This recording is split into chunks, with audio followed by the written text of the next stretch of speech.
감사합니다.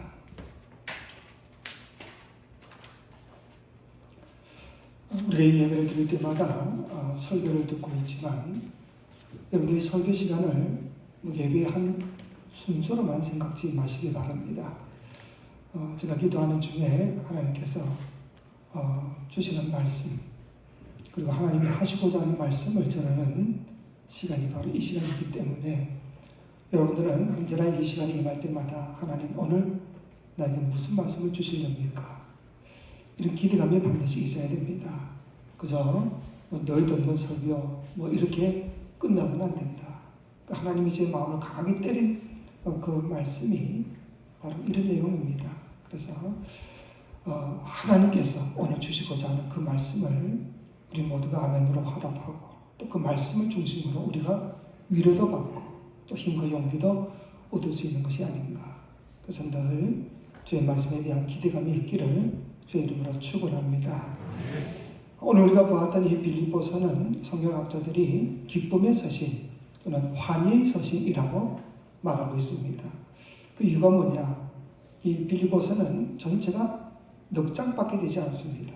근데 이 짧은 넉 장 가운데에 이 기쁨이라는, 그래서 동사형이든지 명사형이든지 그 기쁨이라는 단어가 19번씩이나 나오고 있기 때문에 그런 겁니다. 그러면 사도 바울은 도대체 얼마나 풍족한 인생을 살았기에 자기가 계획한 일들이 그냥 척척 잘 풀리고 모든 환경이 자기에게 이롭게 되고 그리고 무엇을 계획하든지 그 모든 것이 잘 될 뿐 아니라 세상적으로 풍족함을 누렸기 때문에 그는 기쁨이라는 단어를 이렇게 많이 썼나?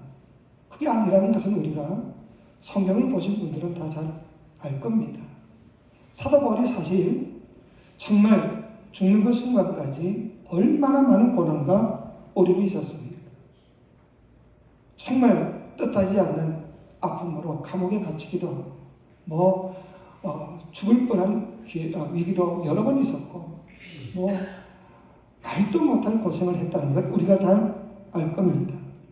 그런 가운데서도 어떻게 사도 바울은 이렇게 기뻐하라 그런 단어를 이렇게 많이 쓸 수가 있었겠는가? 특별히 오늘 이 본문 속에서도 사도 바울은 도무지 기뻐할 수 없는 그런 정말 뜻하지 않는 위기가 3가지나 있었던 것을 우리가 알 수가 있습니다. 그 가운데서도 사도 바울은 항상 기쁘게 살았다. 그렇기 때문에 우리는 이 사도 바울의 삶을 통해서 우리 그리스도인들이 참된 기쁨의 본질이 무엇인가를 우리가 분명히 깨달아 볼 수가 있습니다. 우리는 주를 믿는 사람들입니다. 그렇기 때문에 우리는 세상 사람들과는 다른 관점이 분명히 있어야 하지.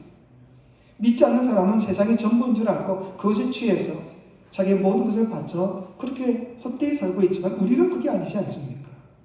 주님이 살아계시고 주님이 나를 만드셨고 그리고 죽음 이후에는 천국에 있다는 분명한 믿음이 있기 때문에 저들과는 다른 분명한 이 믿음이 있어야 한다. 그렇기 때문에 우리 그리스도인들은 그 기쁨의 본질을 어디에다 두어야 될까? 오늘 사도 바울의 말씀 속에서 우리가 분명히 찾아볼 수 있어야 합니다. 첫 번째 사도 바울에게 있었던 그 위기가 어떤 위기냐? 바로 환경의 위기가 있었다 하는 거지요. 오늘 본문 말씀이 이렇게 시작하고 있습니다. 형제들아, 나의 당한 일이, 그렇게 합니다. 나의 당한 일이. 지금 사도 바울이 어떤 일을 당하고 있냐? 그러나 아무런 죄도 없이 억울하게 감옥에 갇혀 있습니다.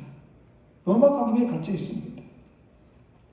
이런 너무나도 황당한 그런 환경에 처해 있다고 한다면, 만약에 여러분들이 이런 환경에 처했다고 한다면 여러분은 어떤 마음을 가지겠습니까? 사도 바울은요, 여러분, 내가 지금 너무 억울하게 로마 감옥에 갇혔습니다. 이제 나의 모든 복음 사역은 완전히 끝장났습니다. 내 삶은 더 이상 미래를 바라볼 수도 없는 그런 완전한 위기에 처했습니다.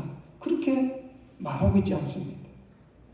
오히려 사도 바울은 이렇게 말하고 있지. 오늘 본문에 보니까 형제들아, 내가 당한 일이 도리어 복음 전파의 진전이 된 줄을 너희가 알기를 원하노라. 이 말씀을 잘 보셔야 합니다. 여러분, 감옥에 갇히는 일, 그것도 자기가 잘못한 게 아니라 억울한 누명을 쓰고 감옥에 갇혔다는 것은 결코 우리가 원할 만한 바람직한 상황은 결코 아니지요. 기분 좋은 상황도 아니고요. 너무나 답답한 일이 아닐 수도 없습니다. 그럼에도 불구하고 사도 바울은 이 환경의 위기를 어떻게 극복할 수가 있었느냐? 그 비결이 뭐냐? 골로새서 4장에 보시면 사도 바울이 이 로마 감옥에서 그 골로새 성도들에게 편지를 보냅니다. 그러면서 기도 제목을 몇 가지 보냅니다. 나를 위해서 이렇게 기도해 주십시오. 근데 사도 바울이 지금 자기가 처한 상황, 억울하게 감옥에 갇혀 있음에도 불구하고 제가 어떤 기도 제목을 보냈냐? 만약 입장을 좀 바꿔서 내가 그런 상황에 처했다면 아무 잘못도 없이 억울하게 감옥에 갇혀 있는 상황이라고 그런다면 나는 과연 어떤 기도 제목을 요청할 수가 있겠냐? 대부분의 사람들은 내 오해가 빨리 좀 풀려서 이 감옥에서부터 나올 수 있게 기도해 주십시오. 이게 보통 사람들의 기도 제목일 겁니다. 근데 사도 바울은 어떤 기도 제목을 썼는가 하면 기도에 힘쓰십시오. 감사하는 마음으로 기도하면서 끼어 있으십시오. 또 하나님께서 전도의 문을 우리에게 열어주셔서 우리가 그리스도의 비밀을 말할 수 있도록 우리를 위해서 기도해 주십시오. 나는 이 비밀을 전하는 일로 매여 있습니다. 이 말이 무슨 말이냐? 사도 바울이 자기 오해가 빨리 풀려서 그래서 이 감옥에서 나올 수 있도록 육신의 안일과 편안을 위해서 기도 부탁하지 않았습니다. 사도 바울은 뭘 이야기하고 있는가 하면 여러분, 제가 이 감옥에 들어온 것은 결코 우연이 아닙니다. 내 인생에는 우연이라는 단어가 결코 있을 수가 없습니다. 그 이유는 나는 절대적인 하나님의 주권 아래에 있기 때문에 그렇습니다. 참새 한 마리도 하나님의 허락 없이는 땅에 떨어질 수 없다는 사실을 나는 확실히 믿습니다. 비록 내가 전도하다가 로마 감옥에까지 끌려왔지만 여기에는 나의 이성과 지혜를 뛰어넘는 하나님의 놀라운 섭리와 계획이 있음을 나는 확실히 믿습니다. 나는 이 사건과 환경 속에서 하나님이 나를 통해서 하시고자 하시는 일이 있다는 것을 믿습니다. 그렇기에 이 감옥 속에서도 주님은 나를 쓰실 겁니다. 그리고 주님의 복음은 위대하게 나타날 것입니다. 그러므로 저를 위해 기도해 주실 것은 하나님이 전도할 문을 열어주사 그리스도의 복음을 담대하게 전파할 수 있도록 기도해 주십시오. 이게 사도 바울의 기도 제목 부탁이었습니다. 근데 이 기도 제목은요, 곧바로 응답이 되어서 사도 바울은 감옥 속에서도 복음을 전파하게 됩니다. 그래서 빌립보서 4장 22절 이 빌립보서 그 끝에 가서 보면 이런 말을 합니다. 빌립보 성도들에게 모든 성도들이 너에게 문안하되 특별히 가이사의 집 사람들 중 몇이니라.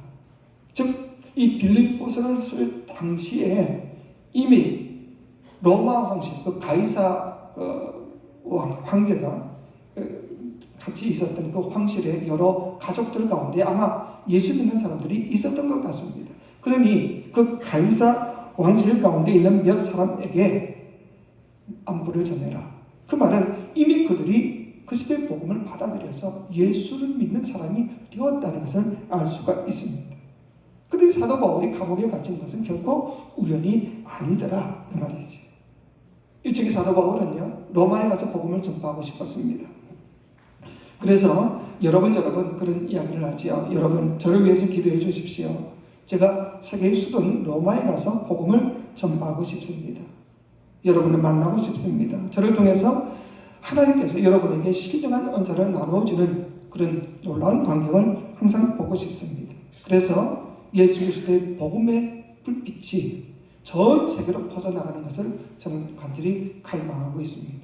그러니까 언제나 로마에 있는 사람들에게 이 복음이 전파되기를 늘 간절히 바라고 원했었습니다. 왜 그러냐? 당시 잘 알잖아요. 로마는 세계에 모든 길이 뻗어져 있었습니다. 그래서 모든 길은 로마로 그렇게 구호가 있지 않습니까? 로마에 가서 복음을 전파하면 전 세계 복음이 퍼질 것이라는 그런 기대감이 있었기 때문에 나는 반드시 로마에 가서 복음을 전할 거야. 각오를 가지고 있었습니다. 그런데 그 길이 잘 열리지 않았다. 로마서에 보면 제가 여러분에게 가려고 했던 그 길이 막혔습니다 하는 그런 문구도 있습니다. 쉽게 그 길이 열리지 않았습니다. 그런데 어느 날 갑자기 이 사도 바울이 덜컥 체포를 당합니다. 아무 죄도 없이. 그리고는 그 사도 바울이 로마 시민권을 가진 사람이기 때문에 로마 황제 가이사에게 가서 재판을 받아야 합니다. 그러니 당연히 이 사도 바울이 그렇게 가고 싶었던 로마로 지금 가게 되었다. 근데 이 모든 일이 결국 우연이 된 일이 아니라 이건 하나님의 섭리 가운데 이루어진 일임을 믿으시기 바랍니다. 그 첫 번째 증거가 뭐냐? 사실 사도 바울은요, 복음을 자기가 텐트를 만들어가면서 그 텐트를 팔아서 그 돈으로 전도를 하고 다녔던 사람입니다. 근데 로마까지 가려고 하면 그 경비가 얼마나 많이 들겠습니까? 지금 여러분들이 미국에 가려고 그러면 비행기 쌍만 해도 엄청나지 않아요? 마찬가지로 사도 바울이 텐트를 지어서 팔아가지고 경비를 마련해서 이 로마까지 가려고 그러면 엄청난 경비가 들었을 겁니다. 그게 쉽게 갈 수가 없죠. 근데 지금 죄수가 되어서 로마에 가서 재판을 받아야 되니까 아무 돈도 들이지 않고 로마에 편히 갈 수가 있더라. 여러분 죄수에게 경비를 요청하는 사람이 어디 있겠습니까? 그러니 이 사도 바울은 돈 한 푼 들이지 않고 로마에 가게 되었다는 겁니다. 또 하나, 당시에 이 사도 바울을 너무 질투를 해서 사도 바울을 죽이기 전까지는 나는 잠도 자지 않고 먹지도 않겠다고 결단한 사람들이 수도 없이 많았습니다. 그러니 만약 사도 바울이 혼자의 몸으로 로마로 간다 그랬다면 도착하기도 전에 벌써 죽었을 겁니다. 그런데 지금은 세계의 가장 막강한 로마 군인들이 이 죄수를 호송하기 위해서 이 사도 바울을 보호하면서 가는데 누가 감히 이 사도 바울을 죽이려고 달라들 수가 있겠냐 그 말이지. 그러니 사도 바울은 돈 한 푼 들이지 않고 또 아주 죽음의 위기 가운데서도 이 로마 군인의 호의를 받아가며 아주 당당하게 로마에 들어갈 수가 있더라 그 말이지. 그러니 이 모든 것이 다 하나님의 섭리며 뜻이 아니겠는가 그 말입니다. 우리도 살아감에 있어서 뜻하지 않는 여러 가지 아픔과 괴로움이 우리에게 닥쳐올 때가 분명히 있을 겁니다. 도무지 받아들일 수도 없고 이해할 수도 없는 그런 힘든 일들이 생길 때도 있습니다. 어느 누구도 나의 사랑하는 남편도 내 자식도 알아주지 못하는 그런 아픔과 괴로움과 외로움이 있을 수도 있습니다. 그럴 때는 할지라도 이 모든 일들 속에는 우리 머리로서는 도무지 이해할 수 없는 하나님의 섭리와 사랑이 있음을 믿으시기 바랍니다. 믿으시기 바랍니다. 참새 한 마리도 하나님의 뜻이 없으면 떨어지는 일이 없다고 분명히 말씀하셨는데 하나님께서 독생자 예수 그리스도를 내어줄 만큼 그 목숨으로 우리를 바꿔줄 만큼 그렇게 우리를 사랑하시는데 우리에게 일어나는 일들이 아무런 의미도 없이 그렇게 진행될 일이 어디 있겠냐. 그렇기 때문에 우리 주변 모든 환경이 내가 볼 때는 이해가 안 돼. 내가 볼 때는 받아들이기도 힘들어요. 너무 괴롭고 아픔이 있다 할지라도 이 모든 환경 속에는 하나님의 계획과 섭리가 있음을 꼭 믿으시기 바랍니다. 이런 믿음만 있으면 나에게 되어지는 모든 일들에 대해서 우리가 원망과 불평할 것이 아니라 오히려 하나님이 이 일을 통해서 어떤 일을 하실까 하는 그 기대감이 있기 때문에 오히려 우리는 기쁨으로 살아갈 수가 있더라 그 말이지. 여러분 한번 따라해 보시기 바랍니다. 하나님을 사랑하는 자, 곧 그 뜻대로 부르심을 입은 자들에게는 모든 것이 합력하여 선을 이루느니라. 믿으십니까? 하나님을 사랑하는 자, 곧 그 뜻대로 부르심을 입은 자들에게는 어떤 일이든지 슬픈 일, 기쁜 일, 고통스럽고 아픈 일이든지 어떤 일이든지 모든 것이 합력하여 선을 이루어 주신다. 이 말씀이 사도 바울의 전 인생관의 요약본이라고 이야기할 수 있죠. 뿐만 아니라 우리가 이 말씀을 믿을 수만 있다고 한다면 우리는 어떤 일들 가운데서도 결코 두려워할 이유가 없다. 우리에게 일어나는 모든 일들은 어떤 환경이든지 결코 우연이라는 것은 있을 수가 없습니다. 그 모든 환경 속에는 하나님의 계획과 뜻이 있음을 믿으시기 바랍니다. 지금 불치의 질병을 앓고 있다 할지라도, 또는 돌발적인 사고를 당했다 할지라도, 사람들이 보기에는 절망적인 환경이라 할지라도, 아니 죽음까지도 내 지혜와 이성을 뛰어넘는 하나님의 섭리와 하나님의 은혜로우신 사랑과 그 뜻이 숨겨져 있다는 것을 믿는 사람은 폭풍우 속에서도 찬양할 수 있고 비바람 속에서도 기뻐할 수가 있는 겁니다. 이런 분명한 믿음을 가진 사도 바울이었기 때문에 어떤 상황 속에서도 주 안에서 기뻐하라, 항상 기뻐하라, 내가 다시 말하노니 기뻐하라 외칠 수가 있었던 겁니다. 여러분들에게도 이런 믿음이 있기를 주의 이름으로 축원합니다. 내 주변을 둘러싸고 있는 여러 가지 환경, 도무지 받아들이기도 어렵고 이해도 하기 힘든 상황이라 할지라도 이것은 우연히, 그리고 나를 괴롭히기 위해서 일어난 일이 아니라 하나님의 섭리와 계획의 한 부분임을 믿고 감사할 수 있다고 한다면 능히 이길 힘을 하나님이 주시고 하나님이 주시는 평강과 기쁨 속에서 살아갈 수 있음을 꼭 믿으시기 바랍니다. 두 번째, 사도 바울에게는 인간적인 위기가 있었습니다. 인간관계의 위기.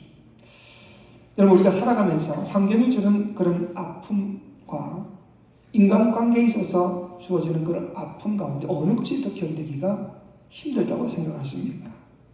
많은 사람들이 힘든 환경과 여러 가지 상황은 내가 그냥 견뎌낼 수 있지만 인간관계에 있어서 그 뒤틀리기 시작하고 주는 그 아픔은 참으로 참기가 어렵다, 그렇게 말하는 사람들이 참 많습니다. 여러분들은 어떻습니까? 사실 환경이 주는 어려움보다, 그 아픔보다 인간관계의 뒤틀림이 주는 그 아픔이 훨씬 더 크다는 것을 우리가 느껴봅니다. 그것이 더 우리 마음속에 그 기쁨을 빼앗아가는 요인이 아닐까. 특별히 나와 가장 가까운 사람, 내가 특별히 사랑했던 사람, 내가 당연히 저 사람은 나를 이해해 줄 거야, 그렇게 믿었던 사람이 나를 이해하지 못하고 오히려 힘들게 할 때는요, 이건 정말 괴롭고 힘들지. 근데 지금 사도 바울이 이런 아픔을 겪고 있었다는 거지. 15절로 17절까지 보시면 이런 말씀이 있습니다. 우리 같이 한번 볼까요? 시작. 어떤 이들은 투기와 분쟁으로, 어떤 이들은 착한 뜻으로 그리스도를 전파하나니 이들은 내가 복음을 변증하기 위하여 세우심을 받은 줄 알고 사랑으로 하며 그들은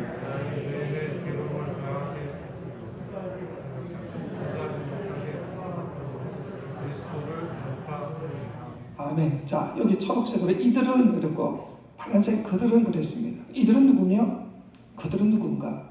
이들은 사도 바울을 이해해주는 사도 바울 편의 사람들입니다. 근데 그들은 누구냐? 바울을 괴롭히던 유대주의적 설교가들입니다. 즉 사도 바울이 감옥에 갇히자마자 함께 복음을 전하기는 했었지만 언제나 사도 바울의 인기에 눌려서 사도 바울은 다 높여주고 있는데 자기는 알아주는 사람이 없어서 늘 뒤에서 불평하고 시기 질투하고 있던 사람들이 바로 그들입니다.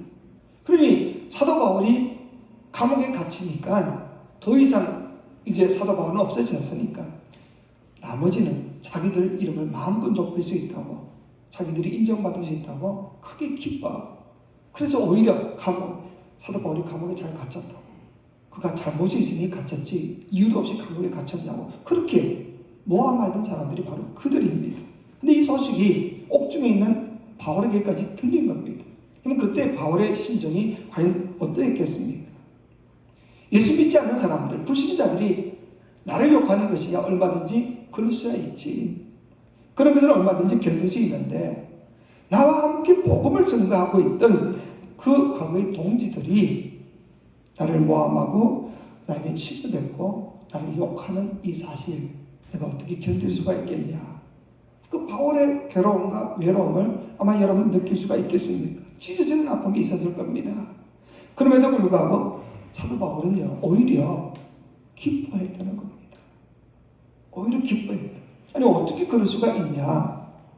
그 비결이 18절에 나와져 있습니다. 우리 같이 한번 봅시다. 18절 시작. 그러면 무엇이냐? 거칠애로 하나 참으로 하나 무슨 방도로 하든지 전파되는 것은 그리스도니 이로써 나는 기뻐하고 또한 기뻐하리라. 아멘.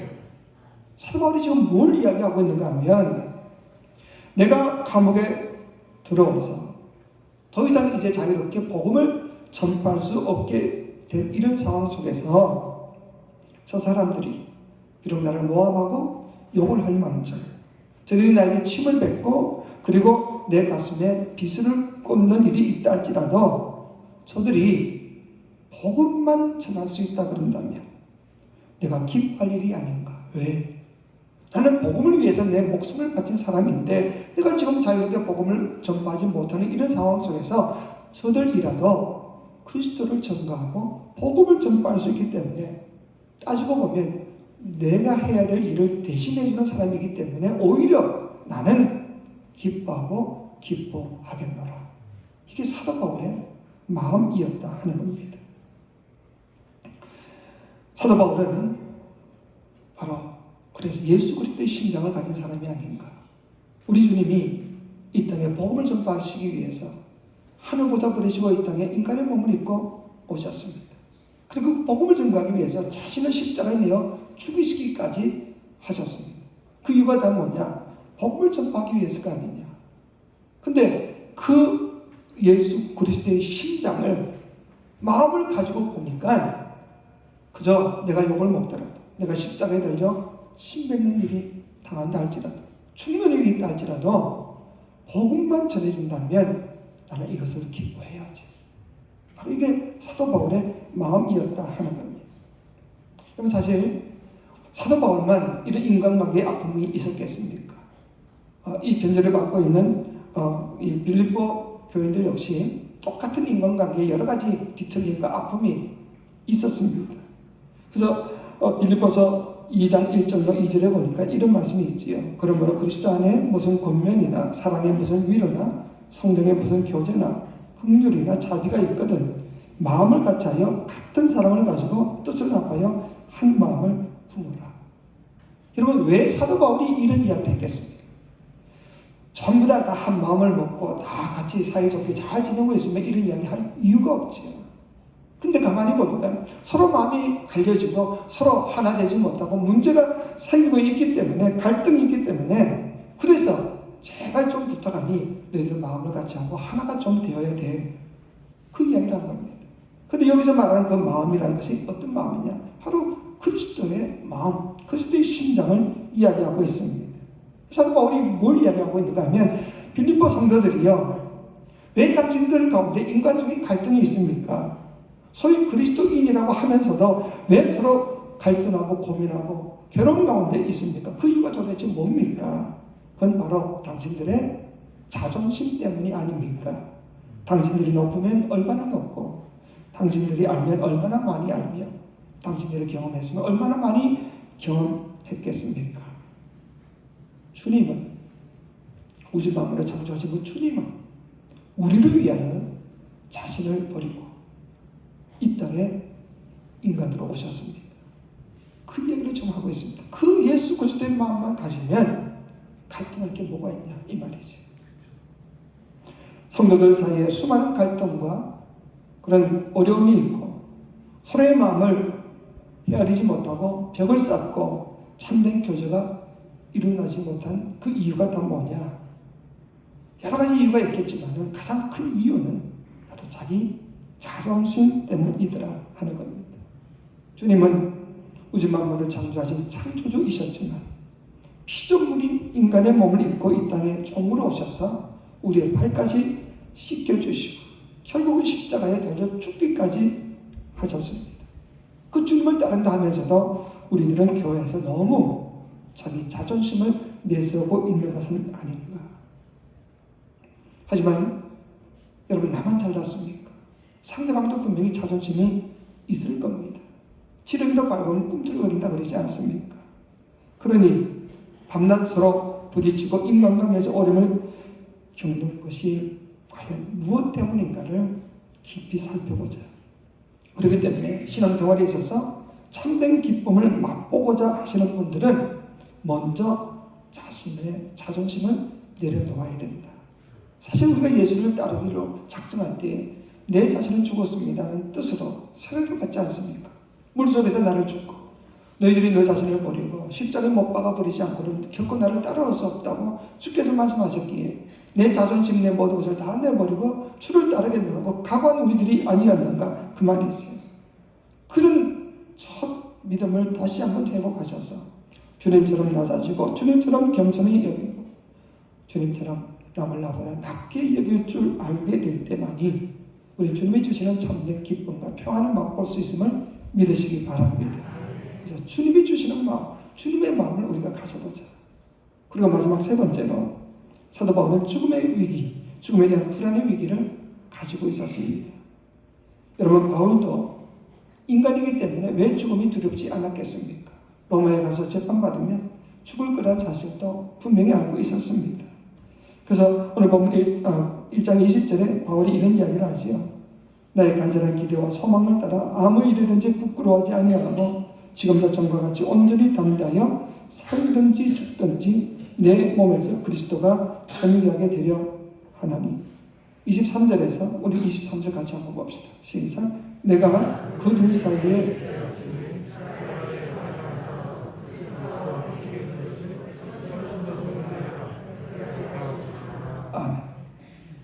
여기 그 둘 사이라는 것은 삶과 죽음의 사이라는 뜻입니다. 그렇게 사도 바울은 얼마 있지 않아서 자기가 죽는다는 사실을 분명히 알고 있었다.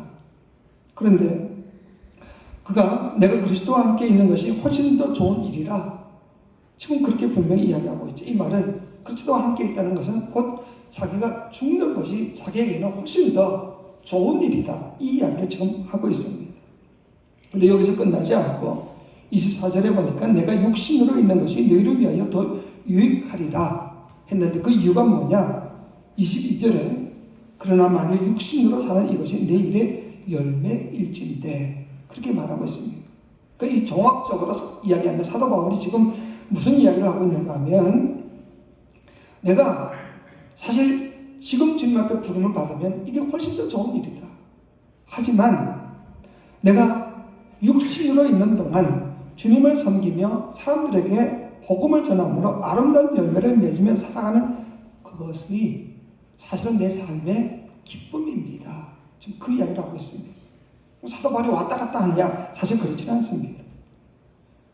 나를 사망 가운데서 구원해 주신 그 은혜로우신 주님의 품 안에 안겨서 이 땅에서 주를 위해서 흘렸던 그 땀방울과 그 눈물과 그 모든 것들을 주님이 나에게 보상으로 상급으로 갚아주시면서 나를 영원한 천국에서 살 수 있도록 해주시는 것, 이게 우리가 죽음에 대한 기대감 아닙니까? 죽음에 대한 거룩한 기대감입니다. 그렇기 때문에 사도 바울은요, 이 죽음을 결코 두려워할 이유가 없다, 그 이야기를 하고 있지요. 그럼에도 불구하고 내가 살아있는 동안 내가 주님 앞에 부름받기 전까지는 내가 어떻게 하든지 다른 사람들을 사랑하고 그리스도의 복음을 전가하고 또 그들의 신앙을 세워주고 또 다른 사람을 위해서 헌신하며 주의 영광을 위해서 살 수 있다면 이것은 내 삶의 참된 의미가 되고 거룩한 보람이 되고 그게 바로 하나님의 영광을 위한 일이다. 이 이야기를 하고 싶은 겁니다. 무슨 말인지 아시겠죠? 내가 죽는 것 두려워하지 않는다. 그건 오히려 나에게 더 큰 기쁨이다.